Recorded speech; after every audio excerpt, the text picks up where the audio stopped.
Dan pemirsa, masa penerimaan siswa baru tahun ajaran 2020 menimbulkan sejumlah persoalan terkait dengan syarat-syarat seleksi. Salah satu masalah yang dikritik pihak orang tua adalah syarat usia sebagai syarat prioritas siswa diterima. Tapi bagaimanakah sebenarnya duduk perkara tentang ketentuan usia dalam aturan yang dibuat oleh pemerintah pusat dan daerah?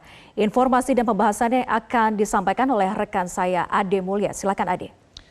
Baik, terima kasih Vera Bahasuan. Duduk persoalannya memang ada dua peraturan. Yang pertama dari Permendikbud dan juga ada dari peraturan di Dinas Pendidikan dan Kebudayaan DKI Jakarta. Kita akan lihat sebetulnya detail yang kemudian dikeluarkan oleh SK Kadisdik Provinsi DKI Jakarta nomor 501 tahun 2020 tentang proses seleksi. Di mana jika jumlah pendaftar melebihi daya tampung, maka prioritas seleksinya digunakan beberapa mekanisme. Mekanisme pertama yaitu mekanisme atau jalur zonasi dengan kuota 50%. Sementara jalur afirmasi kuotanya 15% dan jalur prestasi akademik dan luar DKI Jakarta adalah 30% dan sisanya perpindahan 5%. Kita ke jalur pertama, jalur zonasi. Di mana jalur zonasi ini diurutkan berdasarkan usia tertua ke usia termuda karena dengan pertimbangan bahwa ketika calon siswa berada di tempat domisili yang jaraknya relatif sama dengan sekolah, maka harus ada yang diprioritaskan. Nah, yang diprioritaskan di sini adalah diurutkan usia tertua ke usia yang termuda. Jadi ada banyak juga warga yang nyinyir kalau gitu nggak usah pinter-pinter, yang penting tua, maka akan diterima di sekolah yang diinginkan. Lalu kemudian urutan pilihan sekolah dan waktu mendaftar. Jalur afirmasi ini adalah jalur yang diperuntukkan bagi mereka, keluarga dan juga siswa atau calon siswa pemegang Kartu Indonesia Pintar atau mereka yang berasal dari keluarga dengan taraf ekonomi yang lebih rendah. Namun ini pun tetap diprioritaskan mereka yang usianya tertua, baru kemudian diurutkan ke usia yang termuda. Lalu urutan pilihan sekolah dan waktu mendaftar. Untuk jalur prestasi ini prioritasnya bukan yang pertama bukan usia, tetapi perkalian nilai rata raport dengan nilai akreditasi. Lalu kemudian juga urutan pilihan sekolah. Usia tertua ke usia termuda ini menjadi kategori atau prioritas yang ketiga, lalu kemudian juga waktu mendaftar.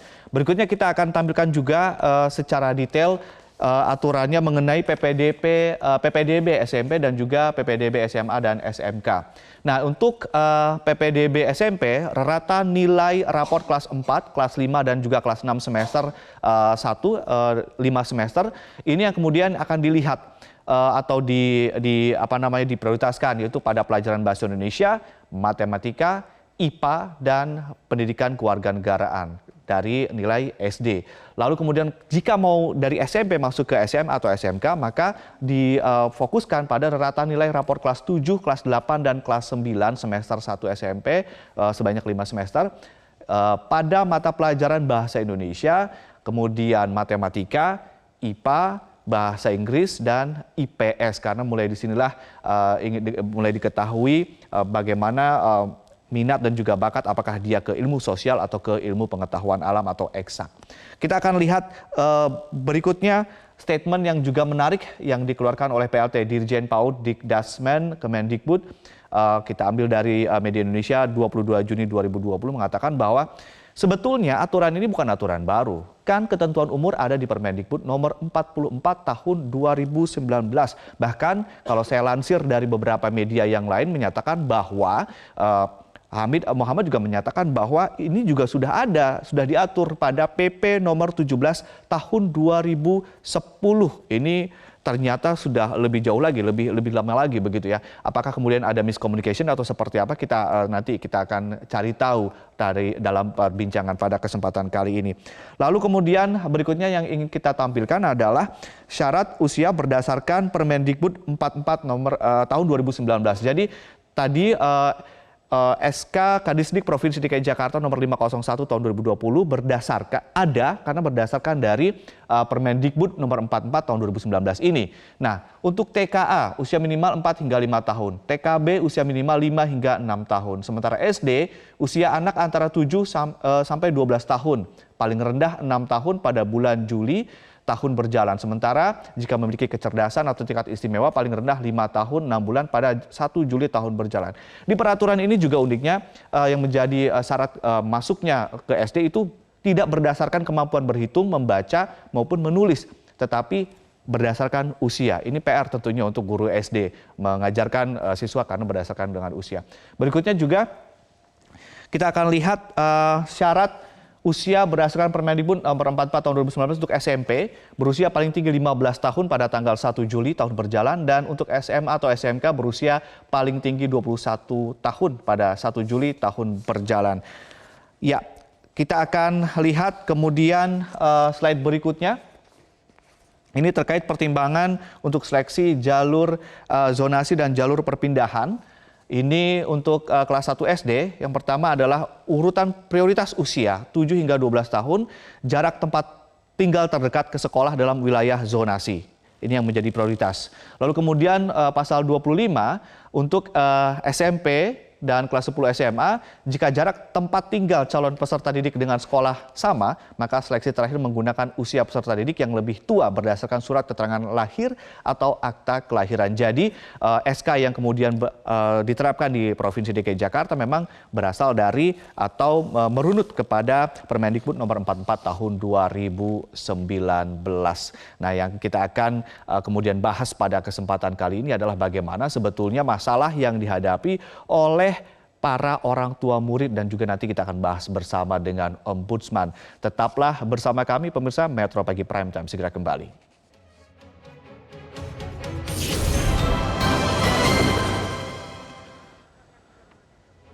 Pemirsa, untuk membahas polemik syarat usia dalam seleksi penerimaan peserta didik baru tahun 2020, kami akan membahasnya dengan salah satu orang tua siswa, Ibu Tita Sudirman, dan anggota Ombudsman Republik Indonesia Ahmad Suadi. Kami mencoba menghubungi pihak Kemendikbud dan Dinas Pendidikan DKI, tapi keduanya tidak merespon. Kita langsung saja menyapa Ibu Tita dan juga Pak Ahmad Suadi. Selamat pagi Ibu Tita dan juga Pak Ahmad. Assalamualaikum warahmatullahi wabarakatuh. Assalamualaikum warahmatullahi wabarakatuh. Ya, kita ke Ibu Tita terlebih dahulu. Ibu Tita, kami ingin mendengarkan cerita dan juga pengalaman dari Ibu Tita ketika akan mendaftarkan anaknya. Kalau tidak salah anaknya dari SMP mau masuk SMA, begitu ya Ibu Tita ya? Bisa cerita ya Ibu? Iya, iya betul. Anak saya dari SMP untuk mendaftarkan ke SMA.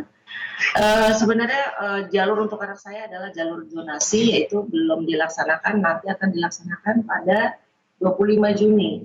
Pengalaman dari teman-teman anak saya yang berada di jalur afirmasi atau mungkin dikenal sebagai KJP, prasyarat utama adalah usia, di mana rata-rata pada sekolah SMK ditemukan usia yang mendaftar paling tua itu adalah berada di usia 20 tahun atau paling muda di usia teratas itu 17 tahun. Kemudian anak-anak dari afirmasi ini yang seharusnya mesti dibantu akhirnya terlempar keluar, padahal usia mereka itu berada di usia 14-15 tahun, yang 15 tahun 10 bulan. Akhirnya mereka tidak mendapatkan kesempatan di sekolah negeri. Kalau misalnya kemarin alasan, sebenarnya dari tim kami sendiri sudah mencoba untuk beraudiensi pada saat itu dengan Ibu Nadiana dan Pak Gubernur. Tapi alasan dari mereka adalah mementingkan untuk kaum dengan ekonomi yang mesti dibantu gitu. Kalau misalnya di sini kan KJP semestinya adalah untuk di level yang mesti dibantu, tapi akhirnya mereka juga terpental karena prasyarat usia sebagai utama, bukan zonasi. Oke, jadi kalau untuk anak ibu sendiri, kasus anak ibu sendiri sekarang bagaimana Bu? Jalan keluarnya dan kemudian diputuskan oleh Ibu Tita? Jadi saya belum mencoba karena saya nanti ada di jalur zonasi itu di tanggal 25 mulainya. Jadi tanggal 25 nanti anak-anak zonasi ini akan bersaing kembali kepada anak-anak yang afirmasi yang terlempar. Bukan hanya itu aja, kita nggak tahu ada beberapa pendaftar dengan usia yang lebih tua gitu, di mana peraturannya kemarin adalah maksimal yang bisa diterima itu di usia 21 tahun gitu. Karena zonasi belum dimulai tanggal 25, Baik. Jadi kita hanya melihat dari jalur sebelumnya aja di afirmasi. Bercermin dari jalur-jalur yang sebelumnya sudah melakukan begitu ya? Iya. Baik, Ibu dengan melihat mekanisme seperti ini, apa yang menjadi keluhan dari Ibu dan juga orang tua murid saat ini ya? Ini kan pasti banyak yang berpikir bahwa ini tidak adil nih. Artinya ada sistem seleksi seperti ini, bahkan usia 21 tahun, 20 tahun masuk SMA mengalahkan yang usia yang seharusnya masuk SMA, padahal juga mereka berprestasi, begitu kan Bu? Iya, benar. Sekarang kita tidak tahu anak yang umur 17 sampai 20 tahun itu kenapa baru mendaftar sekarang. Mungkin ada yang putus, dengan alasan waktu itu ada yang putus sekolah. Sekarang putus sekolah atau tidak naik kelas atau bagaimana diberikan kesempatan lagi dibanding anak-anak yang masih muda yang kemarin belajar dengan serius sesuai dengan usianya. Perbandingannya itu bagaimana gitu. Jadi kita meminta untuk para murid ini meminta untuk revisi kembali PPDB DKI 2020 khusus untuk DKI untuk menghapus usia sebagai syarat utama PPDB. Jadi apa yang sudah diupayakan oleh Ibu dan dengan mungkin dengan orang tua yang lain, apakah akan melakukan gerakan tertentu atau akan bertemu dengan seseorang atau pihak tertentu untuk mendiskusikan hal ini? Karena tadi Anda mengatakan bahwa audiensi sudah dilakukan, tetapi kemudian ini merujuk pada suatu peraturan, begitu Bu? Ya, sebelumnya tim kami sebelumnya sudah melakukan dari step awalnya itu dari ke Diknas, Disdik, hingga akhirnya kita audisi kepada Bapak Gubernur dan Wakil Gubernur, juga beserta Ibu Nahdiana sebagai Kadis. Dan kita waktu itu sebelumnya, angkatan sebelumnya, sebelum saya ini sampai di teman ya mungkin ya dengan Komisi E, DPRD untuk membahas ini. Tapi lagi-lagi mengalami tidak ada kesepakatan jalan keluar. Jadi tetap dibilangnya prasyarat tetap usia karena mengacu kepada Permendikbud nomor 44. Tapi jenisnya itu berbeda sekali gitu. Karena Permendikbud itu menyebut kalau pertama adalah ukuran zonasi, tetapi jika ada dua siswa mempunyai zonasi yang sama, maka kemudian baru ditentukanlah umur gitu. Sementara di DKI umur itu sebagai syarat utama dan zonasi itu hanya sebagai bukan dari rumah sekolah, tapi hanya untuk kan aja gitu. Baik, terakhir Ibu Tita, apa yang akan dilakukan oleh Ibu dan juga orang tua murid yang lain yang kemudian bergabung dengan gerakannya Ibu Tita? Ketika misalnya nanti tanggal 25 Juni pun ternyata tenggatnya sudah harus mendaftar, tetapi kemudian ini belum bisa berubah, belum bisa dirubah apapun begitu. Apa yang akan dilakukan oleh Ibu dan juga teman-teman?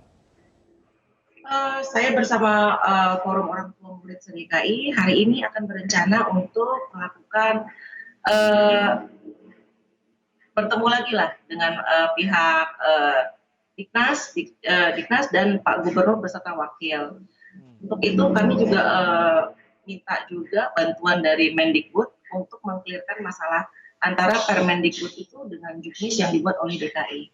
Itu hari ini nanti jam 9. Baik, kita akan nantikan dan kita harapkan mendapatkan solusi yang terbaik agar kemudian kekisruhan PPDB ini segera berakhir begitu. Ibu Tita, terima kasih. Dan pemirsa, Anda kembali bersama kami di Metro Pagi Prime Time. Jika tadi kita mendengarkan cerita dan juga pengalaman untuk PPDB dari orang tua siswa, maka kali ini kita akan berbincang untuk menggali sudut pandang dari Ombudsman bersama dengan anggota Ombudsman Ahmad Suhadi. Selamat pagi Pak Ahmad. Tadi sudah saya sapa juga di awal. Sebetulnya bagaimana Ombudsman melihat proses seleksi dengan menggunakan prioritas usia? Apa catatan dari Anda, Pak? Ya, jadi memang soal usia tadi yang disebut dalam Permendikbud nomor 44 2019 itu adalah usia sekolahnya ya. Jadi TK usia ini sampai usia ini, TKB dan seterusnya ya, SMP dan. Nah, saya kira saya tidak mendengar langsung dari penjelasan Ibu tadi ya, yang Yang sejauh yang saya tahu dan kasus yang berjalan itu adalah ini berkaitan memang dengan terbatasnya sekolah negeri. Jadi masing-masing pemerintah daerah, terutama DKI itu membuat aturan yang untuk mengkhususkan. Misalnya begini, kan sekarang ini ada zonasi 50%. Nah, sementara masyarakatnya banyak, bagaimana kalau ada anak yang jaraknya sama dengan sekolah?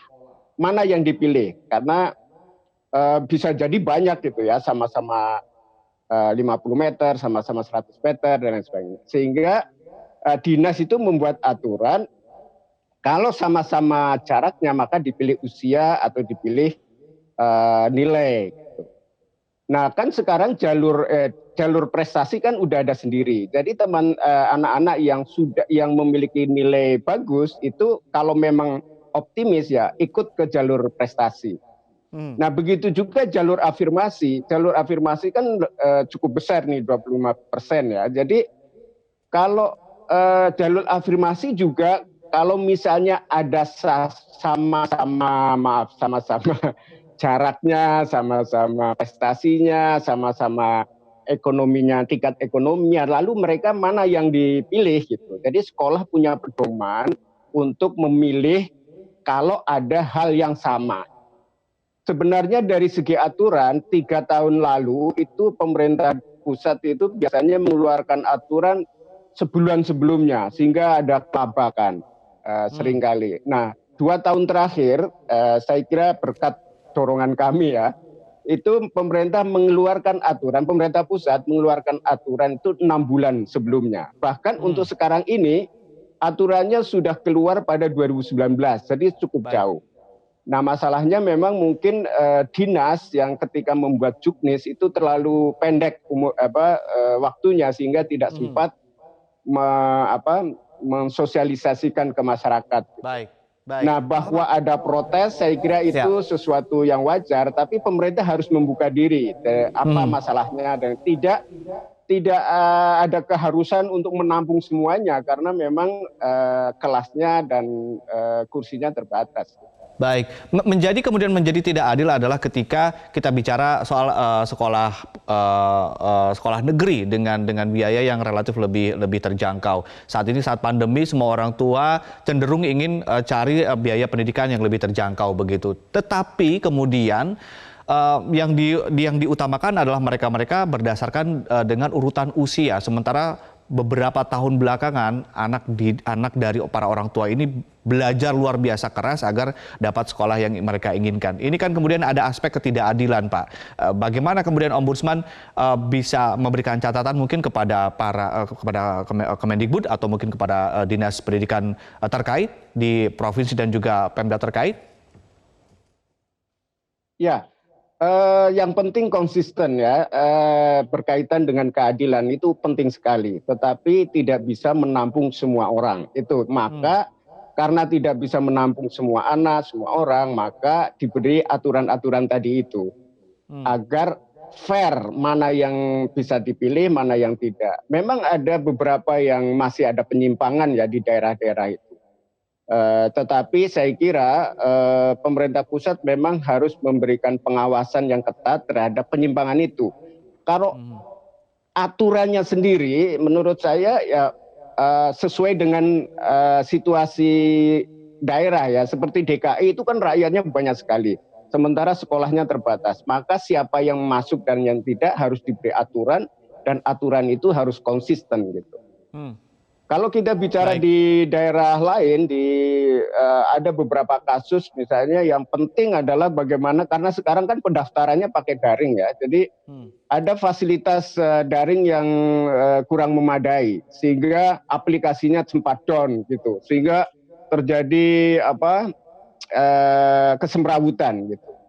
Jadi menurut saya pemerintah memang harus memberikan jaminan tentang fasilitas ini ya, internet atau sinyal di daerah-daerah.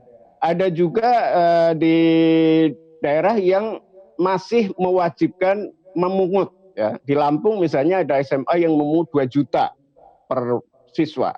kemudian difasilitasi atau ini oleh ombudsman, lalu uang itu harus dikembalikan dan itu akhirnya dikembalikan. Ada beberapa kasus juga misalnya mengharuskan surat surat domisili yang tiba-tiba sebagian besar orang membawa surat domisili dengan jarak 70 meter. Jadi itu ada manipulasi surat domisili gitu. Jadi masih ditemukan hal seperti itu. Baik, Pak Ahmad, kita kembali ke kasus yang kemudian kita sedang angkat dari cerita dari teman-teman Ibu Tita dan juga orang tua, khususnya yang ada di Jakarta begitu ya. Mereka kan akan melakukan katakanlah negosiasi begitu ya, karena mereka merasa tidak puas. Apa yang harusnya dilakukan oleh pemerintah? Karena sudah dilakukan berdiskusi sebelumnya, tetapi kemudian tidak ada solusi. Apa yang harusnya dilakukan oleh pemerintah daerah Provinsi DKI Jakarta ataupun katakanlah pemerintah pusat, dalam hal ini Kemendikbud, terkait dengan ini? Karena protes pasti banyak, meskipun Anda mengatakan protes itu wajar, tetapi kewajarannya sampai mana dan apa solusinya bagi orang tua yang merasa ini tidak adil? Ya, menurut saya pemerintah yang penting konsisten, jujur dan fair gitu. Jadi kalau misalnya pembatasan itu ya, setahu saya pembatasan usia tadi itu bukan berkaitan dengan usia yang ada di Permendikbud nomor 44 tahun 2019, tapi usia di sini adalah ketika dalam satu jalur yang sama, misalnya jalur zonasi, mereka jaraknya sama gitu, sehingga harus memilih salah satu. Maka dipilihlah yang usia lebih tua atau nilainya lebih tinggi gitu. Nah ya begitu juga dalam jalur afirmasi, kalau misalnya sama-sama jaraknya sama, kemudian tingkat ekonominya sama, maka sekolah harus memilih mana di antara dua ini, karena memang kursinya terbatas gitu. Nah pemerintah memang harus mempertimbangkan fasilitas yang lebih banyak ya, itu jalan yang paling krusial. Jadi bagaimana supaya sekolah memberikan tempat sesuai dengan kebutuhan penduduk gitu atau anak usia sekolah. Tetapi kan pemerintah tidak punya kewajiban, maksudnya kewajibannya tidak memungkinkan untuk itu. Jadi maka ada peran swasta gitu. Menurut saya memang harus menyadari kita semua juga, di samping memang aturan harus adil, aturan harus konsisten, aturan harus aksesibel, juga kita masyarakat menyadari bahwa sekolah negeri tidak mungkin menampung semua orang. Dan tetapi pemerintah bisa menyumbang atau memberikan dana kepada sekolah swasta agar masyarakat bisa terjangkau gitu. Jadi ada jalan keluar, misalnya sekolahnya ditambah, kursinya ditambah, atau memberikan bantuan kepada swasta supaya orang tua tidak berat. Gitu. Saya kira itu yang bisa disampaikan. Baik, terakhir Pak Ahmad, apa dampaknya jika proses dan juga mekanisme seleksi semacam ini terus berlangsung? Output pendidikan kita akan seperti apa? Jadi memang sejak PPDB itu ada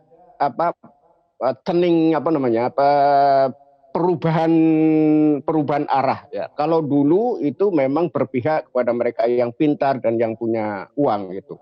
Nah, sejak ada zonasi itu memang berpihaknya kepada pemerataan dan keadilan. Memang konsekuensinya anak-anak yang pintar dan mungkin orang kaya tidak selalu mendapatkan fasilitas yang baik. Tetapi saya secara praksis menemukan bahwa teman-teman atau anak-anak yang pintar yang sekolah di sekolah, katakanlah sekolah biasa bukan sekolah favorit, itu justru bisa mendorong sekolah itu untuk berkompetisi dengan sekolah yang tadinya sekolah favorit gitu. Nah ini memang ada problem fasilitas ya. Jadi pemerintah memberlakukan itu tapi belum disertai dengan fasilitas yang memadai. Saya kira yang terpenting adalah bagaimana agar pemerintah memberikan fasilitas yang memadai, termasuk bantuan terhadap swasta.